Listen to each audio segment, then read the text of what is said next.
인간과 구원 네 번째 주 강의 시작하겠습니다. 이번 주에는 지난주에 이어서 이 개혁주의 인간론의 네 번째 챕터 하나님의 형상에 대한 역사적 고찰, 그 중에서 20세기의 이야기를 나누겠습니다. 여러분들이 20세기 신학, 지금 뭐 현대 신학이라는 표현을 쓰는 분도 계신데 저는 그 말은 좀 이 시점에 적당하지 않다고 생각합니다. 왜냐하면 우린 21세기를 살아가고 있고 20세기는 이미 지난 역사의 시대이기 때문에 현대라는 말은 적당하지 않고 그냥 20세기 신학이라는 표현을 좀 사용하겠습니다. 자, 근데 20세기 신학에서 가장 중요한 인물은 칼 바르트라고 합니다. 아마 여러분들이 신학을 공부하시다 보게 되면 가장 자주 접하게 되는 신학자 중에 한 사람일 거예요. 그래서 여러분들이 20세기 신학, 20세기 교회를 이해하기 위해서는 이제 아마 앞으로 바르트에 대한 이야기를 자주 듣고 이해하셔야만 합니다. 그런 점에서 20세기 기독교와 신학에서 인간을 어떻게 이해했는가를 알기 위해서는 무엇보다도 칼 바르트를 정확하게 이해할 필요가 있는데요. 바르트는 좀 오래 살았고, 그러니까 젊어서 유명해졌고, 또한 오래 살았습니다. 그래서 그에 대해서는 그의 신학은 초기에 그의 신학과 후기에 그의 신학에 좀 이렇게 연속성도 있지만 불역성성, 공통점도 있지만 차이가 나는 점. 그가 여전히 고수하고 있지만 분명히 발전한 부분이 있는데요. 그 중에서 아마 인간에 대한 이해, 그러니까 인간론이라고 하죠. 전 인간이라는 표현보다 사람이라는 표현을 좋아하는 어떤간 인간론에 있어 큰 변화가 있었습니다. 그래서 첫 번째 시간에는 초기 그가 신학계에 혜성같이 등장했을 때 그가 이야기했던 사람에 대한 이해와 그가 이제 노년에 들어서 세계 신학계에 군계 일학이 됐을 때 그가 이야기했었던 부분을 각각 다루는 시간을 갖겠습니다. 왜냐하면 제가 이 부분을 이제 꼭 다루는 게요, 여러분. 한국에 이제 좀 보수 신학이라고 하는 정통 신학이라고를 자처하는 분들이 바르트에 대한 비판을 보게 되면 그가 남겼던 것의 이게 부분만을 가지고 이야기하는 경향이 좀 있거든요. 좀 진보적인 학자들도 마찬가지고요. 그러니까 바르트가 했던 이야기를 큰 맥락 속에서 이해하는 게 아니라 그러니까 큰 맥락 속에서 큰 그 시대적 상황 속에서 그의 생각을 이해하게 되고 그러한 사회의 변화, 역사의 흐름이 속에서 그가 어떻게 변했는가 내지는 어떻게 거기에 적응해 갔는가를 이해하기 위해서는 좀 폭넓게 이해할 필요가 있어서 2시간에 나눠서 했습니다. 먼저 그가 혜성같이 등장했을 때 상황을 좀 설명드리겠습니다. 바르트라는 사람은 좀 특이하게 20세기 최고의 신학자라고 함에도 불구하고 정식 박사학위가 없는 사람입니다. 우리식으로 말하면 한국적 상황 속으로 설명을 드릴게요. 그냥 신학 공부를 했어요. 정규 신학교에 가서, 물론 좋은 신학교에 가서 유명한 신학자들의 강의를 듣고 공부를 열심히 하긴 했습니다. 다양한 분야를 이렇게 접했어요. 그러고 난 다음에 학교에서 계속 공부를 한 게 아니라 시골에 있는 아주 작은 교회에 목사로 가서 거기서 목회를 하면서 자기가 생각하면서 이제 계속 성경을 읽고 고민을 하고 그런 것들을 글로 쓰기 시작을 했습니다. 그리고 그런 자기의 생각을 모아서 이렇게 책을 냈는데, 큰 기대를 하지 않고 책을 냈는데 그 책이 이게 한마디로 대박이 나서 신학계에 갑자기 등장하게 된 사람이거든요. 그러면 그가 어떻게 갑자기 이렇게 등장하게 됐는가? 더군다나 그게 되게 아이러니한 부분은 그의 주요 활동 무대는 독일이었는데요. 그는 국적은 스위스 사람이어서 스위스에서 태어났고, 그러니까 스위스 사람이에요. 독일계 스위스 사람이지만 그 사람은 스위스 사람이거든요. 그러니까 좀 그래 그런 핸디캡이 있거든요. 국적이라는 것, 인종이라는 것. 그러니까 인종은 아니겠지만, 그래서 여러분 우리가 축구 좋아하시는 분들, 영국이 이제 스코틀랜드는 그렇다고 치고 웨일즈나 이런데, 그러니까 웨일즈란 나라가 영국의 잉글랜드에 편입이 된 지는 수백 년이 됐고, 뭐 웨일즈라는 나라의 정체성이 전혀 없음에도 불구하고 몇몇 유명한 축구 선수들은 잉글랜드 국가대표가 아니라 웨일즈 국가대표로 뛰면서 월드컵도 못 나가는 선수들이 있단 말이에요. 그런 식으로 좀 묘한 게 있습니다. 그 사회에, 유럽 사회에. 이런 마이너리티 출신인 바르트가 등장하게 된 건 이제 그 당시 시대적 상황 속에서 좀 이해를 해야 됩니다. 젊어서 학창 시절에 바르트가 신학을 배울 때, 그때는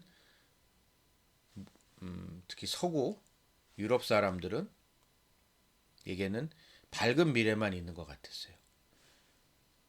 그러니까 여러분 우리가 한번 생각을 해봅시다. 그 이전에는 지금 우리가 이 시대를 살아가면서 우리가 누리고 있는 많은 것들은 그 전에는 없던 거인 게 많아요. 과학기술 혁명이 있기 전에. 과학기술 혁명 때문에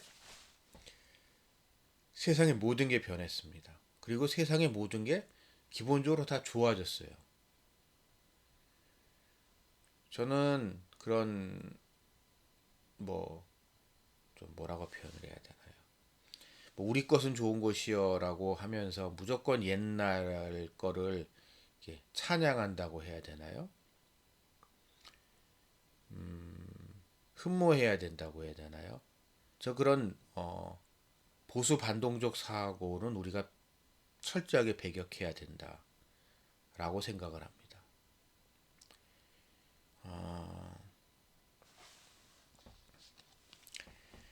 근데 어쨌든 이런 변화를 유럽의 기독교인들, 유럽의 그 중에서도 프로테스탄트들이 이 흐름을 주도했죠.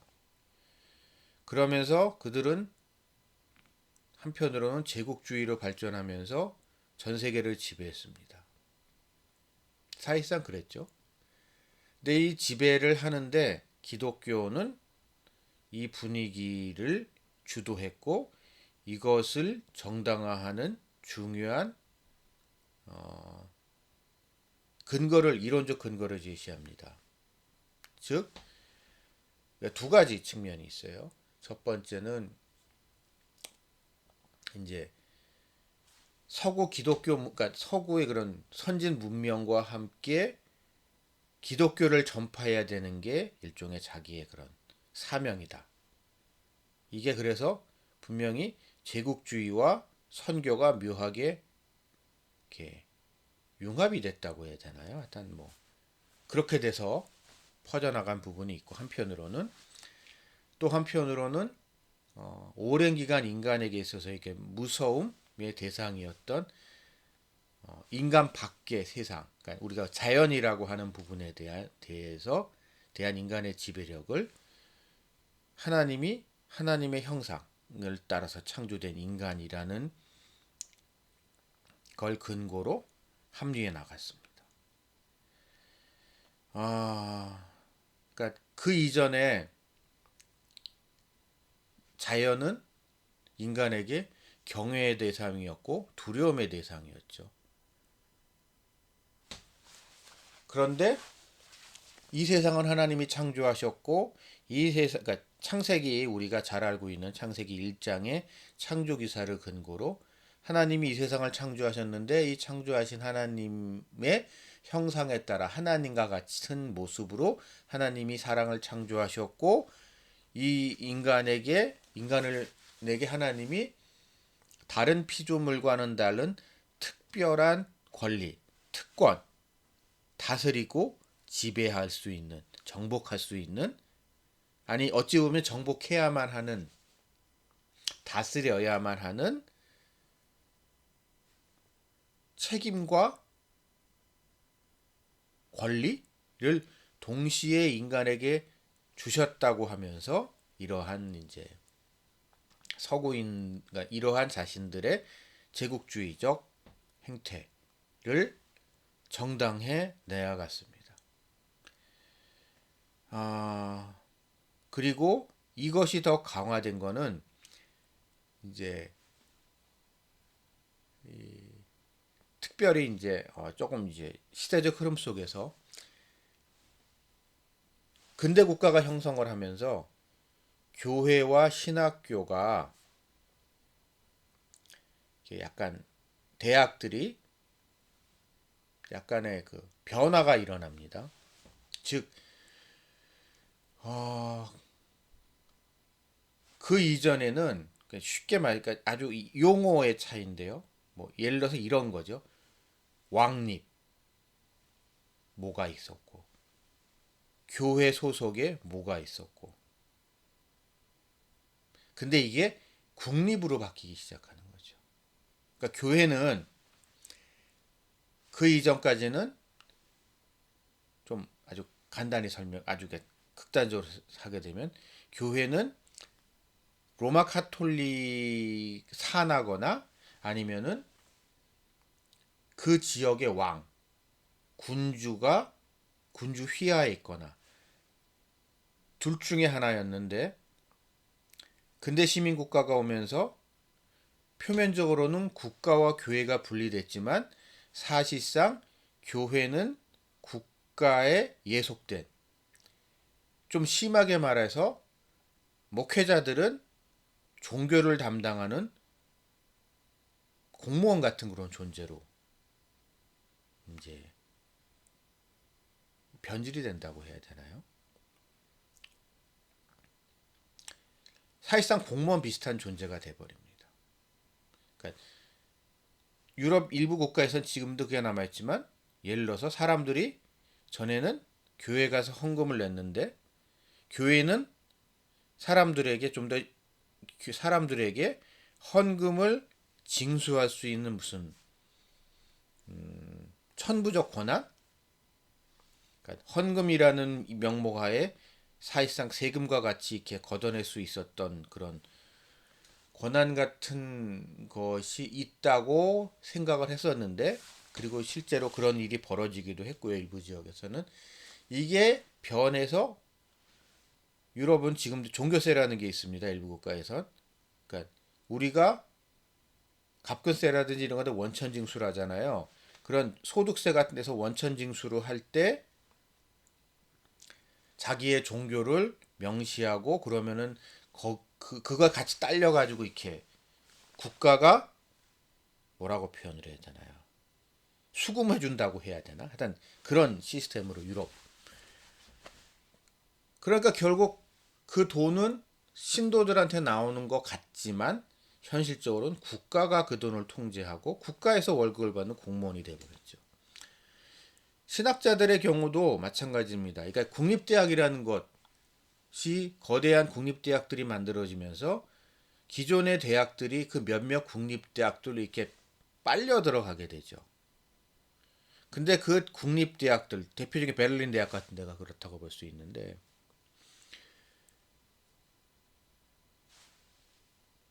통일 독일 제국의 중심지였던 베를린 대학, 그리고 그 독일 발전, 국가 발전의 가장 중요한 엘리트 집단이었던 베를린 대학 신학부는 제가 알고 있기로 사실 그렇게 유구한 역사를 자랑하지는 않았는데 베를린 대학의 위상이 높아지면서 같이 높아졌단 말이에요. 그러면서 신학자들의 명성, 명예 이거는 베를린 대학 교수가 되는 거였는데 베를린 대학 교수가 된다는 거는 사실상 어용학자가 되는 거와 마찬가지였거든요. 왜냐하면 돈을 누구한테 받아요? 그 학교의 존립 이유가 뭐예요? 설립 이유가 존재하는 이유가 뭐죠? 그리고 그러니까 사실상 어용학자로 변질돼 가기 시작합니다.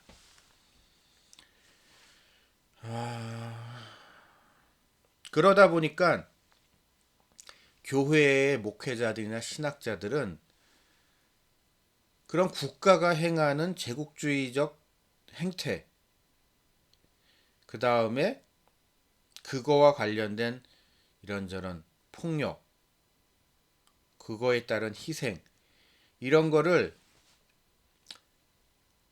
하나님의 섭리, 이것도 하나님의 섭리다라고 하면서 정당에 나아가기 하는 논리. 그러니까 이렇게 발전해 나아가는 것.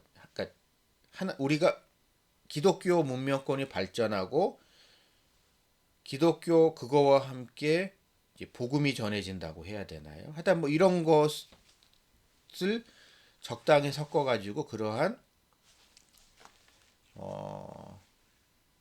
옹호하는 논리를 펼칩니다. 그리고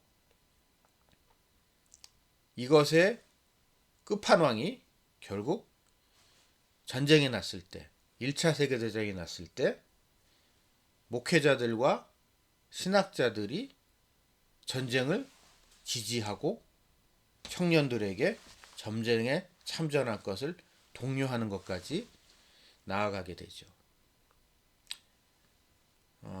왜냐하면 그냥 제가 좀 이렇게 제 표현으로 이제 말을 바꿔서 하게 되면 역사는 그렇게 발전하는 것이기 때문에 그러니까 역사는 발전해 왔어요. 지금 역사는 발전하고 있어요. 근데 역사가 발전하기 위해서는 그리고 서구 문명, 기독교 문명은 이 역사를 발전시키고 그래서 세상에 좀 더 하나님의 뜻이 실현되는 세상으로 발전해 나가게 해야 될 어떻게 되면 책무와 의무가 있는 거예요.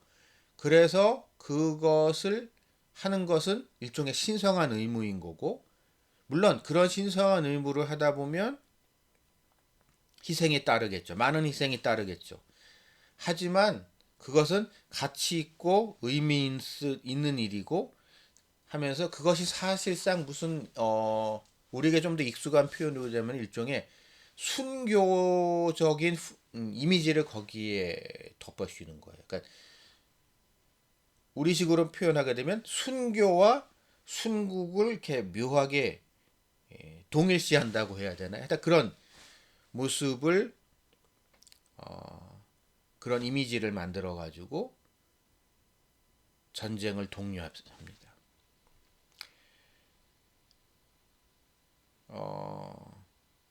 이 모습을 보고 바르트는 충격을 받았어요. 그러니까 바르트는 제가 이 강의 초두에도 말했지만 독일 사람이 아닙니다. 이 사람은 스위스 사람이에요. 스위스 사람인데 독일에서 공부를 했어요. 그 얘기는 뭐냐? 자기가 존경했었던 그리고 자기가 배웠던 그 대단했던 스승들, 독일의 스승들, 대표적인 게 루돌프 하르낙 같은 사람인데요. 그런 사람들을 보면서 참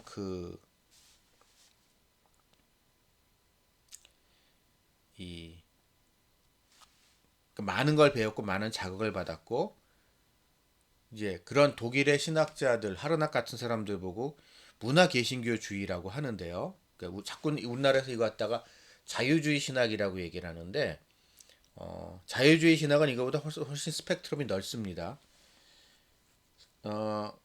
자유주의 신학 중에 그 시대를 그러니까 바르트가 젊었던 그 시절 그러니까 19세기 후반을 1차 세계대 그다음에 초반 1차 세계대전이 터지기 전까지 이 시대를 지배했었던 신학의 조류를 이제 문화 개신교주의라고 하거든요.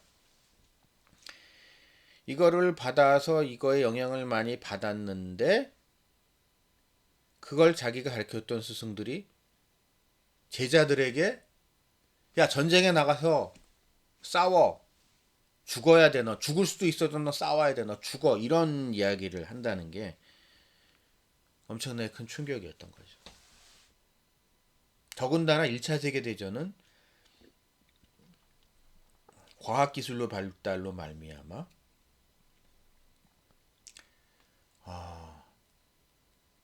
그 이전과 같은 뭐 기사도적 영광 이런 거와는 아무 상관없는 무자비한 사륙전만이 벌어지는 전투였죠. 특별히 기관총, 참호, 철조망 이런 거와 함께 지루한 여러분 이제 전쟁 역사에 관심 있는 분들은 아시겠지만 심지어 솜 전투 한 전투에서 양측은 60만 명의 사상자가 발생했단 말이에요. 불과 일주일 만에. 우리나라 군대가 60만이 안 되잖아요. 이런 엄청난 숫자의 사람이 불과 일주일도 안 되는 짧은 기간 동안에 사라져 버렸단 말이에요. 근데 이 이야기를 중립국이었던 스위스에 있었던 바르트는 양쪽 얘기를 다 들을 수가 있잖아요. 그러니까 독일 사람들이 그러니까 예를 들어서 주축국이냐 그러니까 주축국이냐 연합국이냐는 양쪽 다 이게 이 상황을 제3자의 객관적인 입장으로 바라볼 수 없고 내가 사랑하고 나와 가깝고 내 이웃인 누군가가 죽어가는 상황 속에서는 증오와 분노가 그 적성국에 쏟아부어지겠지만 바르트 입장에서는 여러분 제3자 입장 제3국인 바르트 입장에서는 생각해 보자고요. 자기가 어려서부터 공부를 같이 했었던 사람들 중에 독일 친구도 있을 것이고 같이 공부했던 그 당시 독일에 유학 갔던 다른 뭐 영국이나 뭐 경우에 따라 프랑스나 뭐 이런 흔히 말해서 연합국 쪽 사람도 있을 거란 말이에요. 양쪽 친구들을 다 알아요. 근데 그 친구들이 서로 죽고 죽이는 모습을 본단 말이에요. 근데 이 모습을 문화개신교주의 자기의 스승들은 이론적으로 정당화하는 걸 보면서 자기가 배웠던 신학에 대한 근본적인 회의, 아주 그 깊은 회의와 절망감에 빠지게 됩니다. 그러면서 도대체 뭐가 잘못된 건지에 대한 그러니까 여러 고민을 하게 되고 연구를 하게 된 거죠. 그래서 등장한 게 흔히 말하는 신정통주의, 20세기에 20세기에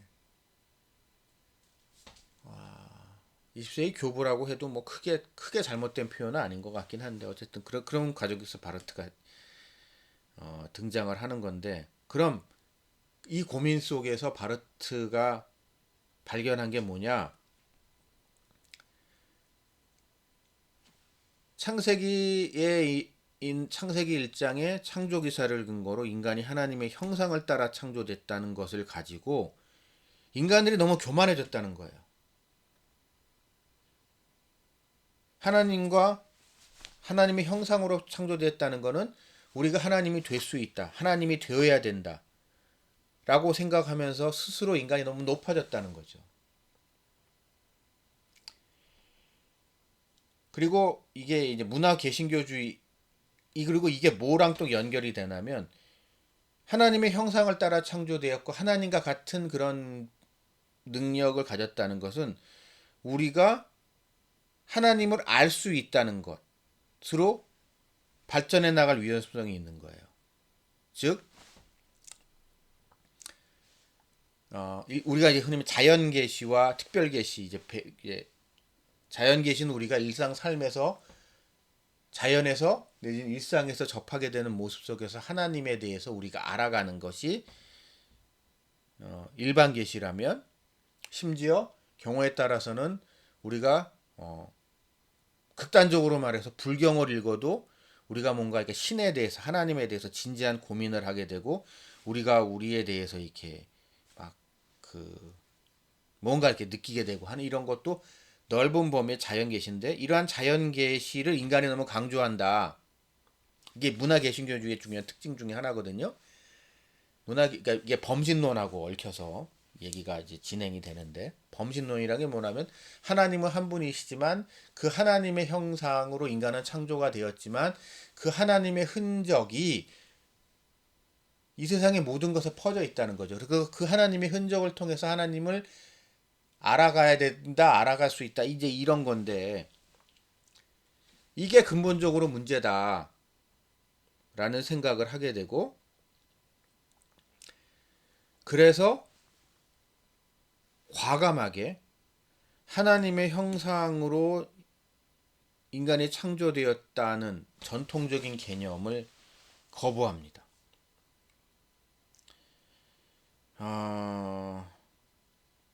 그러면서 이것을 이제 전문적인 신학 표현으로 존재 유비가 아닌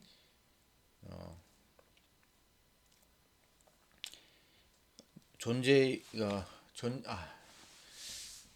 존재로서의 인간이 하나님을 닮았다는 사실을 거부하고, 근데 그럼 거부하게 되면 그럼 창세기 1장의 그 창조 기사를 어떻게 우리가 해석하냐는 이제 딜레마에 빠지잖아요. 여기서 바르트는 이게 약간의 비약, 도약,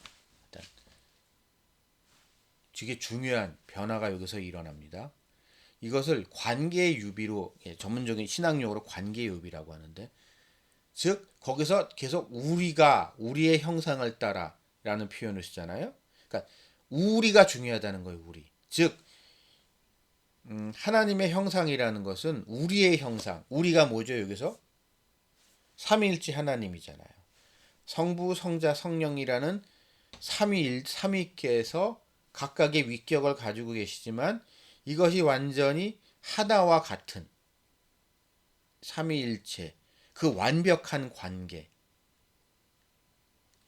그 완벽한 관계와 같은 그런 관계가 인간, 사람이 아니라 인간이죠. 단수로서의 개인이 아니라 복수로서의 인간, 관계로서의 인간 속에서 발견될 수 있다. 발견할 수 있다.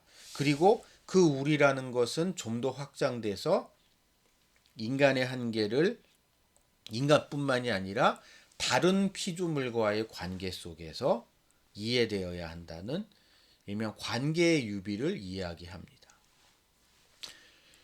이 부분이 좀 여러분들이 우리한테 익숙하지 않아 너무 파격적인 이야기이기 때문에 좀 어리둥절하실 수 있어요. 저도 이 이야기를 처음 접했을 땐 좀 이렇게 이해가 잘 안 됐었는데, 최대한 쉽게 말씀드리면 한 개인으로서의 사람은 하나님의 형상이 아닌데, 그것은 도저히 구원의 가능성이, 그렇기 때문에 구원의 가능성이 없는데, 관계로서의 인간은 그가 마치 삼위일체 하나님이 하나가 되셨듯이 삼위의 하나님께서 하나이듯이 완벽하게 옳은 관계를 맺는다면 그것을 통하여 구원에 이르게 된다는 이야기를 하고 있는 겁니다. 그래서 결론적으로 바르트는 서구의 기독교인들이 스스로를 우상화한 부분이 있어요. 인간을. 그리고 인간은 좀 더 심하게 말하면 여기 누구예요? 백인 스스로. 전 어떤 거지? 하나님의 형상을 그린다. 예수 뭐 이런 걸 그리는 거 보였을 때 다 백인으로 그리잖아요. 그렇죠? 잘생긴 백인이잖아요. 예수님의 모습도. 근데 예수님은 혈통적으로 유대인이잖아요. 그렇죠? 유대인들은 그렇게 안 생겼거든요. 근데 뭐 지금도 그런 경향은 이어지고 있지만 서구 기독교인들은 하나님의 형상이라는 말을 근거로 자기 우상화하고 그거에 따라서 교만해지고 적고 졌었는데 칼바르트라는 젊은 신학자가 어느 무명의 시골교회 목사가 거기에 팍 죽비를 때리고 나타난 겁니다. 그러면서 세계 신학계를 뒤집어 놨고 이제 20세기 신학의 그 이전과는 구별되는 20세기의 신학과 교회가 등장하게 되는 겁니다.